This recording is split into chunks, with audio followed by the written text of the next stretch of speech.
Students, अब हमारी अगली एप्लीकेशन होगी, अगला अनुप्रयोग होगा अनंत रेखीय आवेशित तार के लिए विद्युत क्षेत्र की तीव्रता का आवश्यक सूत्र व्युत्पन्न करना। इसके लिए हमने ये माना एक अनंत विस्तार का एक आवेशित तार आपके पास है, यह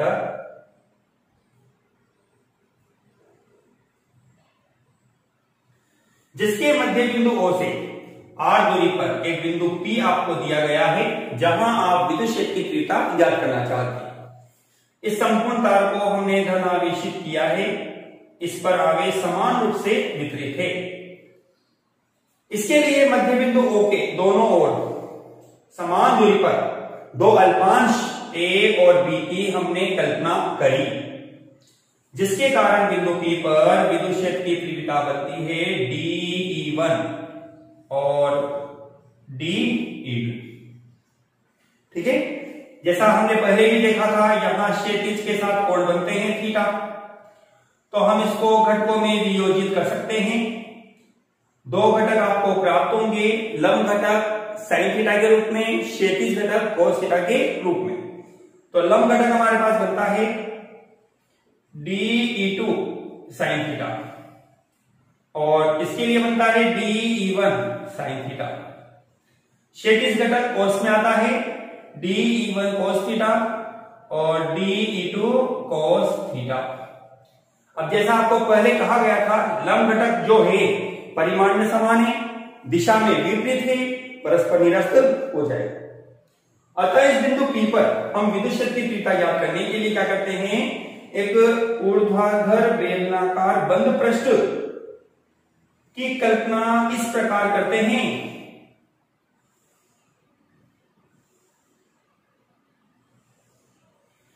कि ये दोनों अल्पांश इसकी वृत्ताकार सतह पर स्थित हो। यह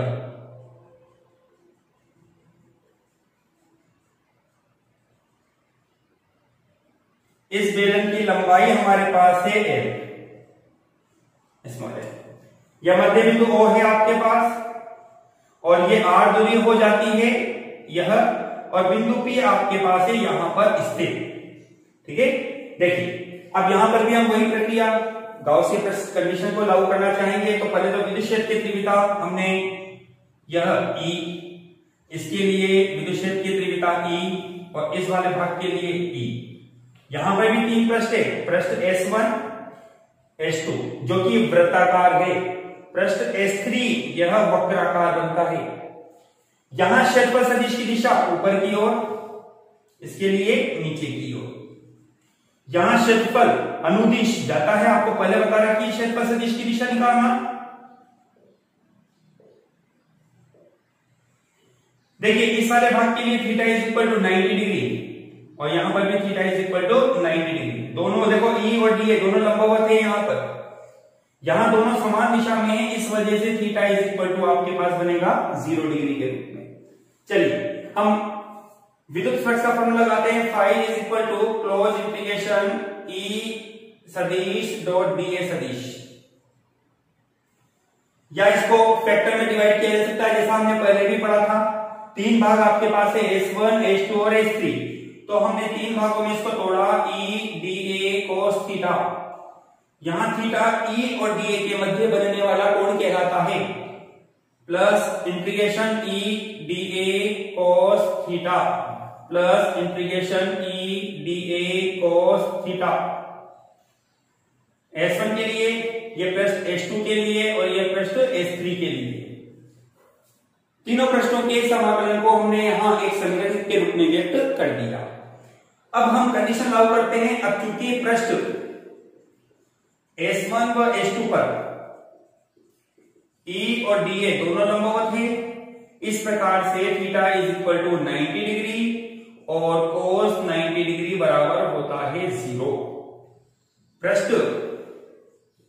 S3 पर E और dA दोनों समांतर हैं, इसलिए theta is equal to 0 degree और कोस 0 डिग्री बराबर होता है 1। इसलिए हमने समीकरण 1 का उपयोग किया। फाई बराबर, देखिए पृष्ठ S1 और S2 दोनों के लिए समाकलन 0 बन जाएगा। E बाहर, आपको पहले ही बताया है, गाउसीय पृष्ठ के प्रत्येक बिंदु पर विद्युत क्षेत्र की तीव्रता E एक समान रहती है। E समाकलन dA। ये तीसरे वक्राकार पृष्ठ का समाकलन है। तो dA हम जानते हैं बेलन के वक्र पृष्ठ का क्षेत्रफल होता है E into 2 pi r h। h की जगह आपने ले रखा है यहां पर l, क्योंकि तार की लंबाई l के रूप में व्यक्त की जाएगी यहां पर, इस वजह से हमारे पास ऐसा है समीकरण नंबर 2। ठीक है, अब चलिए हम गाउस के नियम से तुलना करते हैं इसकी। हम जानते हैं गाउस के नियम से फाई बराबर होता है Q अपॉन एप्सिलॉन नॉट, लेकिन रेखीय आवेश घनत्व जिसको लेमड़ा से लिखा जाता है, लेमड़ा बराबर होता है Q अपॉन L, या Q बराबर होगा लेमड़ा L। समीकरण इसको तो हमने नंबर 3 दिया था, इसको हमने नंबर 4 दिया। समीकरण 3 व 4 से हमें मिलेगा phi is equal to lambda L upon epsilon naught, समीकरण नंबर 5। अब हम समीकरण 2 व 5 को बराबर करेंगे। E into 2 pi r l equal to lambda L upon epsilon naught. L cancel हो जाएगा, E इक्वल टू आपके पास बनता है lambda upon 2 pi epsilon naught r। ये हमारे पास विद्युत क्षेत्र की तीव्रता प्राप्त होती है। इसको आप और बदल सकते हो, चेंज कर सकते हो। कैसे? यदि मैं इसके अंश में और हर में 2 का गुणा भाग करता हूं तो मुझे क्या मिलता है, यह फॉर्मूला कुछ इस तरह से बन जाएगा, E equal to 1 upon 4 pi epsilon naught lambda upon r। इस 2 का गुणा हमने 2 पाई एप्सिलॉन नॉट से किया तो 4 पाई एप्सिलॉन नॉट, 2 सिंगल आपके पास यह है, और हम जानते हैं 1 अपॉन 4 पाई एप्सिलॉन नॉट के बराबर होता है, तो आप इसको लिख सकते हैं E इज इक्वल टू होगा 2k लेमड़ा अपॉन r। यह आपके पास अनंत रेखीय आवेशित तार के लिए विद्युत क्षेत्र की तीव्रता का सूत्र है।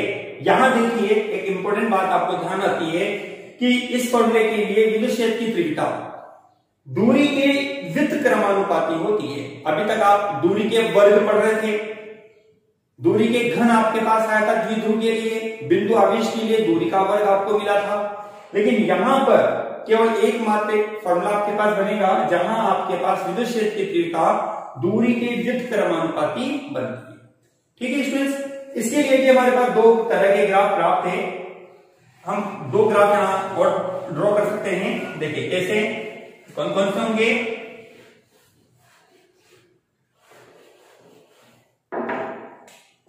हमने विद्युत क्षेत्र की तीव्रता को